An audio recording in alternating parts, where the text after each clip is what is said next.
ये जितने लोग खड़े ना सारे हाँ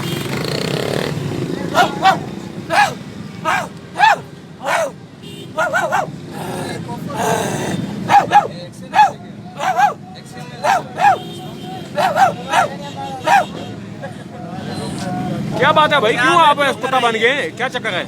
आपको पता है कि हमारे सांगड़ में भी एक वाकया हुआ था कि एक गरीब बच्चे को कुत्ते ने काटा था और कुत्ते के काटने की वजह से उसको बर वक्त वैक्सीन नहीं मिली थी और बच्चा मर गया था।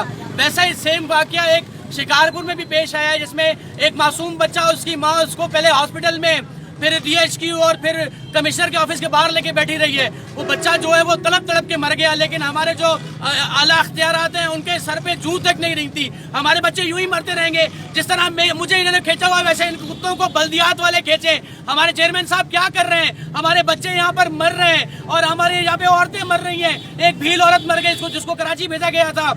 लालू बच्चा यहाँ का था, वो भी मर गया। कि हमारे बच्चे यूं मरने के लिए हैं? अगर किसी अमीर के बच्चे को काट ले उसके लिए सब कुछ मौजूद है, उसके लिए एयर एम्बुलेंस भी आ जाती है, उसके लिए डॉक्टर्स का पैदल बन जाता है, लेकिन गरीब का बच्चा तड़पता रहेगा, मरता रहेगा। तो आज मैंने जो एहतजाज किया है इसका मकसद सिर्फ यही है कि अल्लाह को मानो, हमारे बच्चों से हमारे बच्चों को इन कुत्तों से बचाओ। इन कुत्तों को जैसे मुझे रस्सियां डली हुई है वैसे इन कुत्तों को रस्सियां डालो, इन कुत्तों को मारो, कहीं भी करो, लेकिन हमारे बच्चों को बचाओ। और हमारे जो हॉस्पिटल है उनके अंदर वैक्सीन दो, ताकि अगर खुदा ना खासा कोई कुत्ता काट दे कम से कम उसको वैक्सीन तो लग जाए, कोई बच्चा तो बच जाए, वरना हम यूं ही मरते रहेंगे हमेशा। क्या जरूरत